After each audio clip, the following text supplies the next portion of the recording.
Palma nació en esta casa el 7 de febrero del año 1833. Fue bautizado como Manuel, pero en la adolescencia decidió llamarse Ricardo. Nunca explicó por qué. Junto a sus padres, don Pedro Palma y doña Guillerma Carrillo, pasó una infancia bastante pobre, pero llena de las alegrías de cualquier muchacho.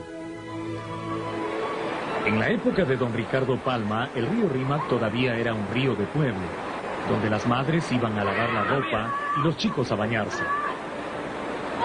Ese río había visto pasar casi 300 años de colonia, y la infancia de Palma coincidía con el inicio de la República.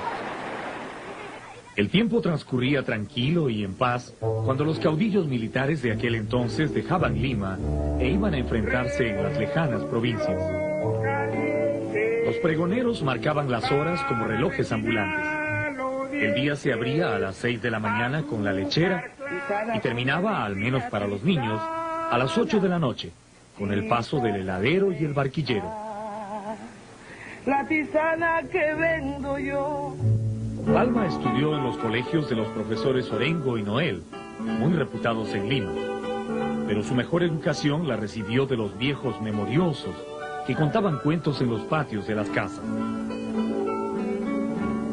A su casa llegaba siempre una anciana pariente que reunía a todos los muchachos del vecindario para contarles viejas historias de duendes, brujas, milagros y aparecidos. Muchos años después, Palma recordaba. La anciana contaba con tanto donaire que los granujas y mataperros la oíamos sin pestañear ni perder sílaba. Algunas veces las historias eran risueñas, llenas de humor irreverente, y otras veces producían pesadillas y malos sueños. Al terminar secundaria ingresó en el convictorio de San Carlos, pero pronto lo abandonó, porque prefería la literatura, el periodismo y la bohemia.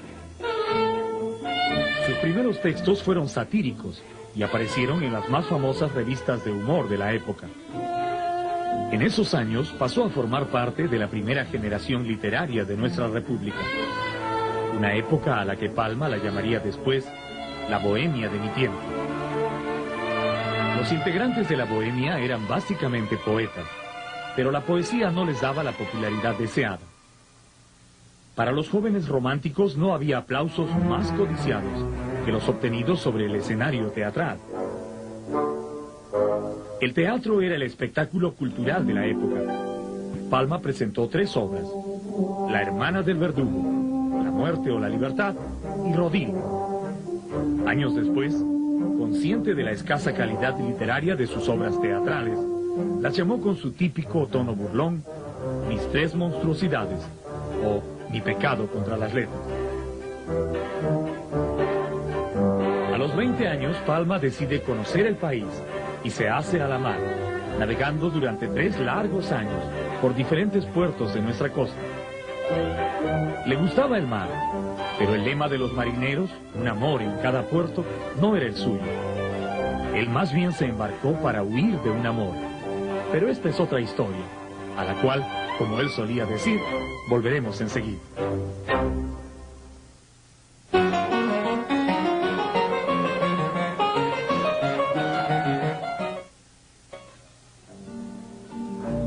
¿Saben ustedes cómo llegó don Ricardo Palma a ser marinero de la Armada Peruana? La historia cuenta que ingresó a la Marina esquivando un inminente matrimonio. La muchacha se llamaba Teresa, y es uno de los varios nombres de mujer que aparecen en sus primeros versos. Ella vivía en la calle Los Gallos, y hasta allí llegaba el joven bohemio a visitarla a escondidas de sus padres.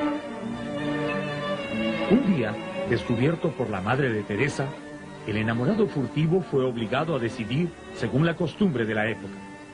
O se casaba con ella, o dejaba de verla. En aquel entonces no se podía enamorar a una joven sin consentimiento de sus padres, y menos aún sin intenciones de matrimonio. Enterado de su dilema, su amigo don Rafael del Carpio, hombre de estado y amante de las letras, lo invitó a tomar el té a su casa. ¿Casarse a los 20 años? ¡Qué disparate!, le dijo. No se corte usted las alas, Ricardo. Mejor váyase de Lima para su tranquilidad y la de esa señorita, le aconsejó. Don Rafael del Carpio era personaje de influencias y rápidamente le gestionó un nombramiento en la Marina. Así, de un día para otro, el joven escritor se convirtió en contador a bordo de los buques de la Armada. De esta manera, se alejó de Lima y del matrimonio. Felizmente, las heridas de amor sanan pronto en los jóvenes. Un buen día, Teresa se casó con otro, y Palma siguió navegando en los barcos de la Marina, enamorado del mar y de los sitios que visitaba. En sus viajes, las naves se detenían largas temporadas en las islas guaneras o en alejados puertos donde casi no había nada que hacer. El joven contable comenzó entonces a llenar sus horas vacías con los libros de la nutrida biblioteca que solían llevar los barcos.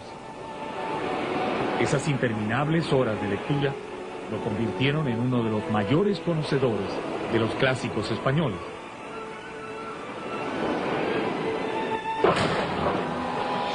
El 1 de marzo de 1855, el buque Rímac, donde servía entonces, se estrelló contra un arrecife cuando navegaba cerca de la Punta San Juan, en la costa sur de nuestro territorio.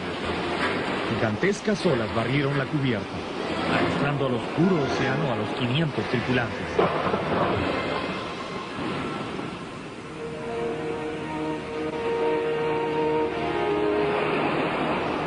Doce hombres no lograron llegar a la orilla, pero felizmente Palma se contó entre los sobrevivientes.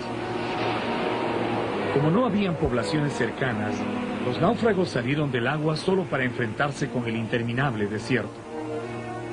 Palma recordaría después esas terribles horas, cuando tuvieron que caminar largas jornadas por los arenales, soportando la sed, el hambre y la fatiga.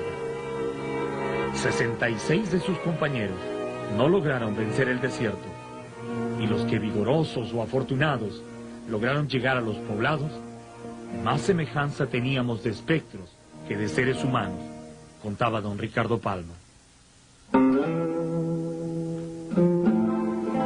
Pocos meses después del naufragio, Palma deja la Armada para dedicarse íntegramente al periodismo y a la vida política. La lucha política de entonces era bastante confusa. Palma se integra al movimiento liberal dirigido por don José Gálvez Egusquiza y se involucra en una insurrección contra el gobierno del mariscal don Ramón Castilla. El levantamiento, que incluía un asalto a la casa de gobierno, fracasó rápidamente y Palma fue arrestado. Pero Castilla siempre fue benigno en sus represalias.